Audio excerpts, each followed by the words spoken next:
Hey guys, how are you all. तो इस video में हम बात करेंगे क्या डिज्नी को सच में आर रेटेड प्रोजेक्ट्स की ज़रूरत है। डिज्नी स्टूडियोज एक बहुत ही सक्सेसफुल स्टूडियो है जिसके अंदर टॉप फिल्म फ्रेंचाइजीज आती हैं। चाहे मैं बात करूं पायरेट्स ऑफ द कैरिबियन की या दुनिया की सबसे बड़ी film franchise Marvel Cinematic Universe की, और अब तो फॉक्स के मर्जर के बाद स्टार वॉर्स की फ्रेंचाइजी भी डिज्नी ओन करता है। और ये तो सिर्फ कुछ लाइव एक्शन फिल्म्स की फ्रेंचाइजीज हैं। अगर हम एनिमेटेड मूवीज़ की बात करें तो टॉय स्टोरी, फ्रोजन और द इनक्रेडिबल जैसी फिल्म फ्रेंचाइजीज को भी ओन करता है जो बॉक्स ऑफिस पर बिलियंस में बिजनेस करती हैं। और इन सारी फ्रेंचाइजीज में एक चीज़ कॉमन है, ये सब की सब PG-13 मूवीज़ फ्रेंचाइजीज हैं। डिज्नी स्टूडियोज ने हमेशा ही अपनी फैमिली फ्रेंडली इमेज बनाकर रखी है। वो हमेशा बच्चों को ध्यान में रखकर ही मूवीज़ बनाता है, मगर उन फिल्म्स की स्टोरी और इमोशंस मैच्योर ऑडियंस को भी पसंद आते हैं। PG-13 मूवीज़ बनाने का एक रीज़न ये भी है कि इससे काफ़ी बड़ी ऑडियंस मिल जाती है। जहाँ रेटेड मूवीज़ सिर्फ एडल्ट्स के लिए होती हैं, वहीं PG-13 मूवीज़ आप अपनी पूरी फैमिली के साथ एंजॉय कर सकते हो। तो अगर डिज्नी PG-13 मूवीज़ बनाकर अच्छे पैसे कमा रहा है तो फिर प्रॉब्लम कहाँ है? तो प्रॉब्लम बनती है मार्वल सिनेमैटिक यूनिवर्स की ऑडियंस, जो अब मैच्योर हो गई है। अब हम सभी को MCU में एक आर रेटेड प्रोजेक्ट तो देखना ही है, मगर डिज्नी ने इस चीज़ पर ध्यान नहीं दिया और उनको इस चीज़ से कॉन्सिक्वेंसेज भी भुगतना पड़े। तो वो कॉन्सिक्वेंसेज थे फेज 4 की सभी मूवीज़ के खराब कलेक्शन। फैंस शुरू से ही चाहते थे कि ब्लैक विडो एक आर रेटेड फिल्म बने, जिससे कलेक्शन पर कोविड की वजह से तो असर पड़ा ही, मगर साथ ही साथ फैंस ने भी उस पर कुछ खास ध्यान नहीं दिया। अगर हम दूसरे एग्जाम्पल की बात करें तो वह doctor strange in the multiverse of madness film. तो इस मूवी का दूसरा पार्ट भी स्कॉट डेरिक्सन ही डायरेक्ट करने वाले थे। उन्होंने ये मूवी छोड़ने का रीज़न दिया क्रिएटिव डिफरेंसेस। मगर हम अगर रूमर्स की बात करें तो स्कॉट डेरिक्सन इसे एक हॉरर फिल्म बनाना चाहते थे, मगर उस स्टूडियो ने उन्हें ऐसा करने की परमिशन नहीं दी। फिर इस मूवी को डायरेक्ट करने की जिम्मेदारी दी गई सैम राइमी को, जिन्होंने मूवी तो अच्छी बनाई मगर स्टूडियो की बात मानते हुए उन्होंने इसको PG-13 बनाया।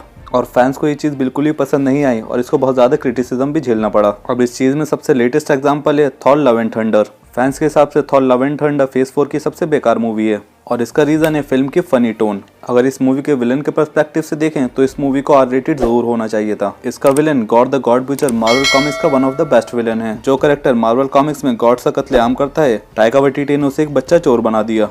तो अब लिस्ट में मैं अगर मिस मार्वल और शी हल्क को ना ही जोड़ूं तो ही अच्छा है।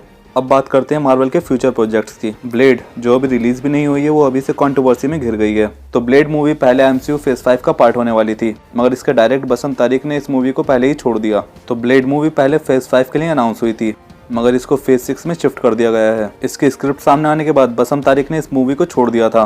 रूमर्स के हिसाब से ये मूवी सिर्फ 90 पेजेस की थी और इसमें सिर्फ 2 ही फाइट सीन्स थे। इस चीज़ से ब्लेड का रोल प्ले करने वाले एक्टर मार्शल अली भी खुश नहीं है, इसलिए ब्लेड की स्क्रिप्ट को दोबारा लिखा जा रहा है। फैंस शुरू से ही चाहते हैं कि ये एक आर रेटेड मूवी हो, मगर इसकी अब तक कोई भी ऑफिशियल अनाउंसमेंट नहीं हुई है।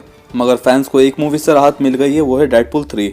फॉक्स के मर्जर के बाद डेडपूल भी अब डिज्नी का पार्ट है और डेडपूल को फेज 6 में MCU में इंट्रोड्यूस करवा दिया जाएगा। और इसके मेकर्स ने ये कंफर्म भी कर दिया है कि पहले की 2 पार्ट की तरह एक आर रेटेड मूवी होगी। अब अगर डेयरडेविल बॉर्न अगेन सीरीज की बात करें तो अब तक कुछ भी क्लियर नहीं हुआ था कि वो एक आर रेटेड रहेगी या नहीं। नेटफ्लिक्स ने डेयरडेविल के 3 सीजन्स बनाए थे और तीनों ही आर रेटेड थे, और ट्रस्ट मी वो मार्वल की अब तक की बेस्ट सीरीज़ है। अब अगर हम डिज्नी प्लस पर आने वाली series Disney plus born again की बात करें तो उसकी रेटिंग की कंफर्मेशन मिल गई है। कैसी व्लाइश, जो डिज्नी के इनसाइडर हैं, उनसे ट्विटर पर जब एक फैन ने क्वेश्चन पूछा क्या Daredevil Born Again R rated होने वाली है, तो उसका जवाब देते हुए कैसी व्लाइश ने कहा नहीं होगी और ना ही कभी होने वाली थी। उन्होंने ये भी कहा कि डेयरडेविल की कॉमिक्स बुक्स भी आर रेटेड नहीं है और किसी को रेटिंग से फर्क नहीं पड़ेगा अगर सीरीज अच्छी बनाई जाए। अब अगर इस चीज़ पे मैं अपना पॉइंट ऑफ व्यू रखूं तो अगर ये स्टोरी डिमांड करती है तो उसे ज़रूर आर रेटेड होना चाहिए। और अगर मैं एग्जांपल दूं तो वो है Venom movie. Venom movie 100% R rating deserve करती थी। या अगर मैं लेटेस्ट एग्जांपल की बात करूं तो वो है मून नाइट सीरीज, जो आर रेटेड होती तो मज़ा ही आ जाता। तो गाइस, ये था हमारा पॉइंट ऑफ व्यू कि क्यों डिज्नी को पुश करना चाहिए आर रेटेड कंटेंट की तरफ। मैं जानता हूँ कि इस पर हम सबका डिफरेंट ओपिनियन होगा, तो प्लीज़ अपना ओपिनियन हमें कमेंट करके ज़रूर बताएं। और ऐसी और वीडियोस और मूवी रिव्यूज़ के लिए हमारे चैनल को सब्सक्राइब करें। तो मिलते हैं आपसे अगली वीडियो में। Thank you all.